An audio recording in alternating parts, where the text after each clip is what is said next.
हाय दोस्तों, tolu sir classes में आपका स्वागत है। आज पहली बार बायोलॉजी का एक टॉपिक ब्लड लेके आए हैं।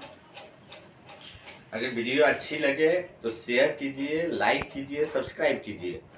एक बार इसको ध्यान से देखिए। इसको 3 पार्ट में हमने बनाया है, अपने से इसको 3 पार्ट में बनाया है। देखिए इसको ब्लड का हिंदी होता है रक्त, रुधिर भी कहते हैं, और अगर देखा जाए तो उर्दू भाषा में इसको लहू भी कहा जाता है।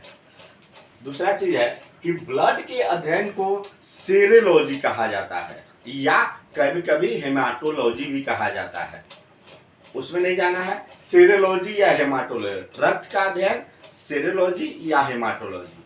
अब आते हैं उसके प्राकृतिक पर। तो रक्त जो है, देखिए, एक प्राकृतिक कोलाइड है, नेचुरल कोलाइड है। कोलाइड कहने का मतलब क्या होता है? कोलाइड का मतलब होता है कि कोई चीज अगर छन्नी से छानते हैं तो उसका 100% जो है नीचे नहीं निकलता है, कुछ ना कुछ अंश इधर उधर ऊपर छन्नी में लग जाता है। जैसे अगर दूध को छाने तो उसका जो मलाई उलाई जो ऊपर जो फेन उन रहता है वो जम जाता है। तो कोलाइड उसको कहते हैं जो 100% छन्नी के माध्यम से बाहर नहीं निकले। ठीक है, प्राकृतिक कोलाइड है। दूसरा चीज कि तो रक्त जो है, हर बार एक क्वेश्चन पूछता है एग्जामों में कि रक्त है क्या। तो रक्त जो है एक कनेक्टिंग टिश्यू है, यानी संयोजी उत्तक है। देखिए लिख दिए हैं, संयोजी उत्तक है। संयोजी कहने का, कनेक्टिंग करने का मतलब पूरी बॉडी से इसका जो है लगाव रहता है। अगर ब्लड पूरे बॉडी में नहीं सर्कुलेट करे तो क्या होगा, ना ब्लड जाएगा, अगर ब्लड नहीं जाता है तो ना ऑक्सीजन भी नहीं जाएगी।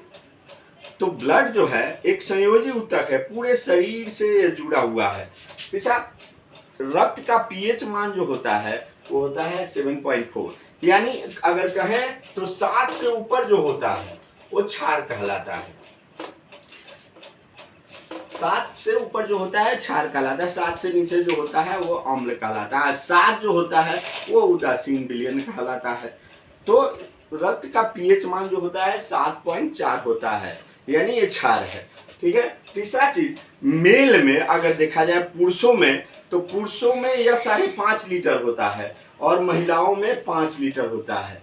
इसीलिए अगर कहा जाए, देखा जाए तो महिलाओं का शरीर जो होता है बड़ी नाजुक होता है, कोमल होता है, क्योंकि रक्त में, आगे बताएंगे हम, रक्त में जो है हीमोग्लोबिन की मात्रा, जब ब्लड की मात्रा अधिक होगी तो हीमोग्लोबिन की भी मात्रा अधिक होगी।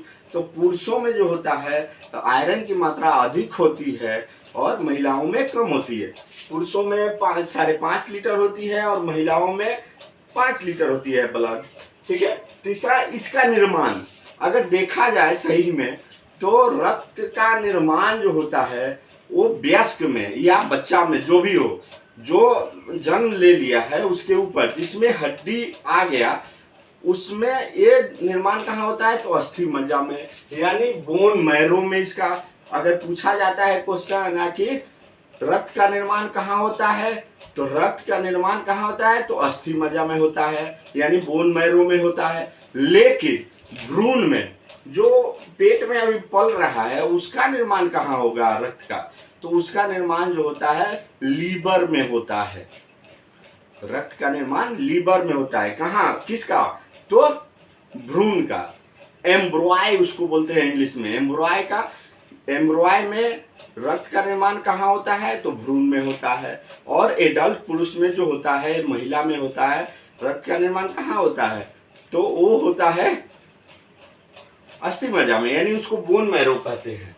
अब देखिए स्टोर, ये आखिर इतना सारा ब्लड जो है हमारे शरीर में सर्कुलेट करते रहता है, तो स्टोर तो कहीं ना कहीं होता होगा ना। तो ये स्टोर जो होता है वो होता है जो हमारा ये उदर भाग है पेट का, जो खाते हैं और वो चला जाता है, उसके बगल में होता है स्प्लीन, जिसको हिंदी में प्लीहा या तिल्ली कहते हैं। तो रक्त जो है जमा रहता है कहाँ, स्टोर मतलब वहां पर जाके वो इकट्ठा रहता है, कहाँ पर, प्लीहा या तिल्ली में।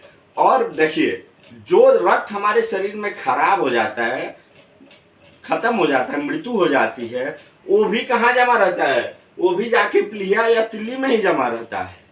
जब किडनी जो है अपना उसको क्या करती है, कट कर,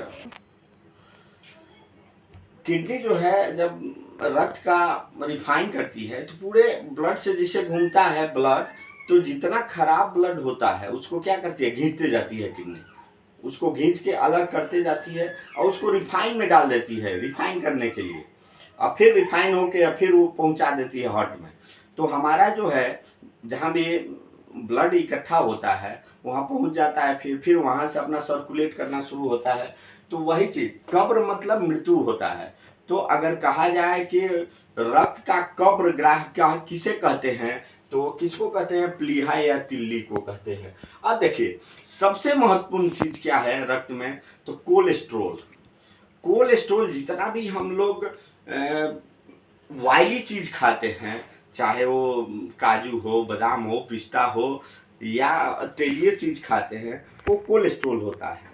तो कोलेस्ट्रोल जब बढ़ता है तो क्या होता है, वो हृदय में जाके चिपचिपा पदार्थ है जाके चिपक जाता है, तो उससे क्या बोलते हैं उसको, हार्ट अटैक का खतरा ज्यादा रहता है। हार्ट अटैक हो सकता है, जाके हृदय में चिपक जाएगा, हृदय को धड़कने ही नहीं देगा, तो हार्ट अटैक का खतरा ज्यादा रहता है।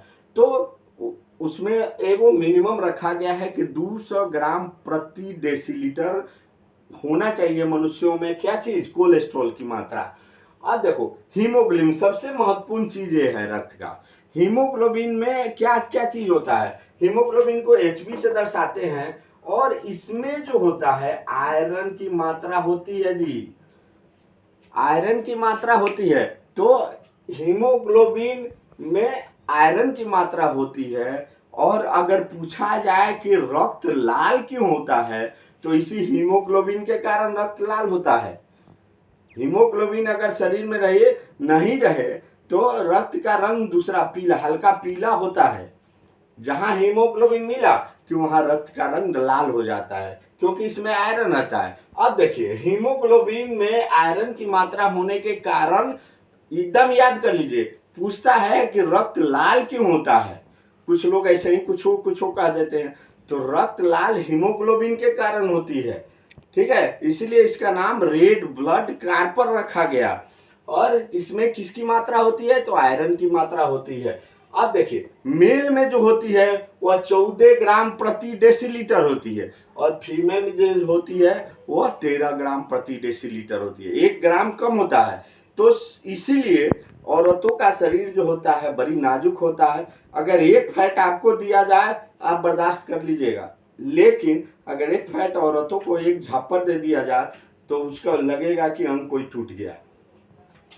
तो इसीलिए पुरुषों का शरीर जो होता है सख्त होता है, औरतों का शरीर जो होता है मुलायम होता है। ठीक है, तो नेक्स्ट वीडियो में हम बताएंगे और रक्त के बारे में। तब तक के लिए आपको अगर वीडियो अच्छी लगे तो शेयर कीजिए, लाइक कीजिए, सब्सक्राइब कीजिए। धन्यवाद।